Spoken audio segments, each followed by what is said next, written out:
Alors en mathématiques et géométrie, nous allons voir les solides.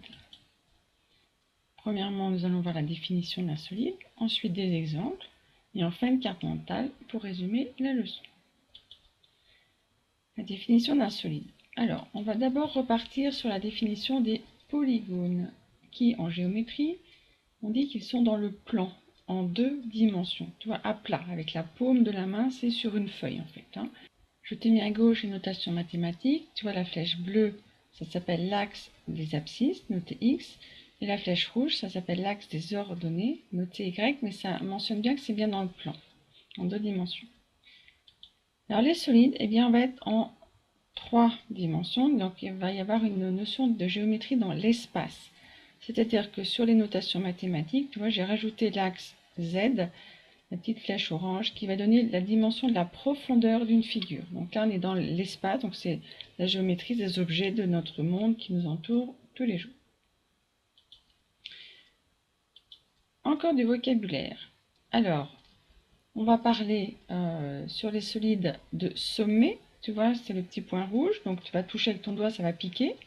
On va parler de face. La face, c'est quelque chose, c'est un polygone que tu vas toucher avec la paume de ta main, c'est plat. Et puis, on va noter une arête. C'est un segment que tu pourrais toucher avec juste ton doigt et que tu pourrais faire bouger ton doigt sur cette arête, sur cette petite portion de droite, sur ce segment. Et tu vois qu'à droite, il y a un solide qui n'a seulement, lui, qu'une face. Alors, nous allons voir toutes les différentes familles de solides. La famille, on va dire des corps ronds, en fait, on va parler, il y aura une base de cercle, tu vas voir. Donc, le cercle, alors n'existe pas dans les solides, on va parler d'une sphère en 3 dimensions. Donc tu vois, c'est le ballon, ce sont les billes, etc. On va parler de cône. Alors le cône, tu vois, il y a une base, c'est un cercle, on va poser ça sur un cercle. Et puis il y a un sommet en haut, le petit point en haut. Et on relie ce sommet à chaque, on va dire, point sur le cercle et ça va faire ce cône. Dans la vie de tous les jours, tu as la glace en forme de cône. Tu as également sur la route, quand il y a des travaux, les petits cônes orange et blanc ou d'autres objets de la maison. Et donc, dans les derniers objets de la famille des corps ronds, on va avoir les cylindres. Donc, c'est une base de 2 cercles de chaque côté qui est reliée par, en fait, c'est un immense rectangle qui tourne autour de ces 2 cercles.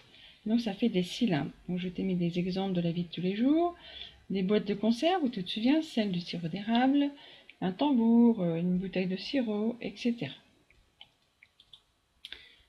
D'autres exemples de famille, les pyramides. Les pyramides, il y a une base, tu vois, je te l'ai dessiné en verte à côté, et puis un sommet tout là-haut.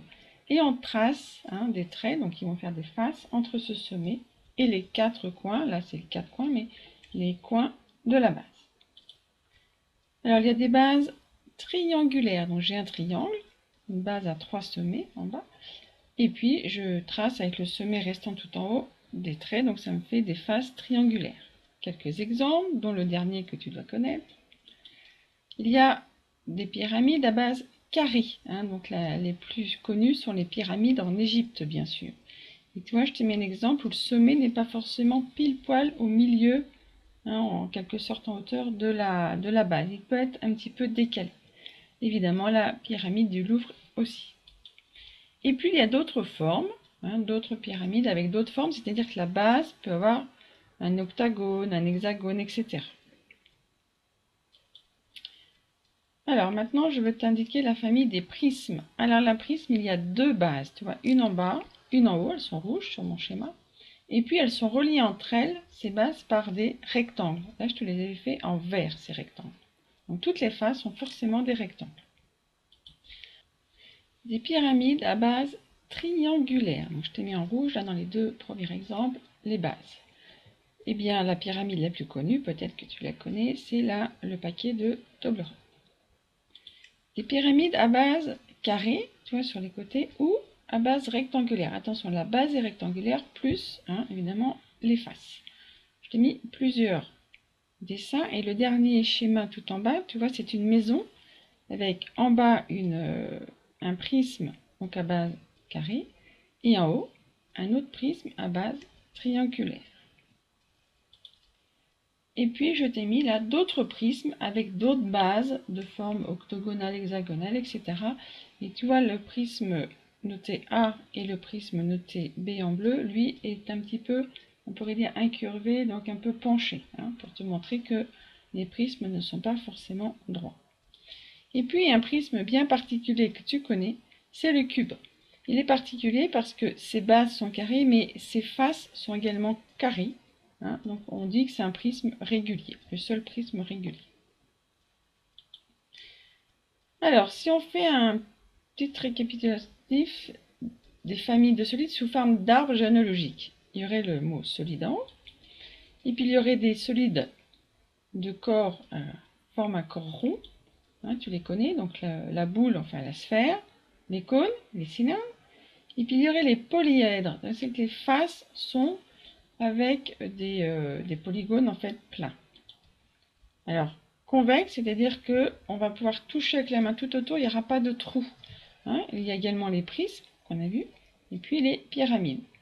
Et puis une autre catégorie qu'on ne va pas forcément étudier en CM1, ce sont les polyèdres qui seraient non convexes. Hein. Tu vois, regarde le cube là, et hop, si je touche avec ma main, il y aurait un trou dedans. Alors, une carte mentale. Les solides. Eh bien, hein, ce sont dans l'espace à 3 dimensions, donc je t'ai mis les 3 axes. Le vocabulaire, on va parler d'une face, d'un sommet et d'une arête. Et alors là, tu peux faire pause si tu veux regarder ça tranquillement. Je t'ai mis différents solides en exemple. Voilà, j'espère que pour toi, le monde des solides n'a plus de secret. Sinon, tu peux regarder la capsule une nouvelle fois.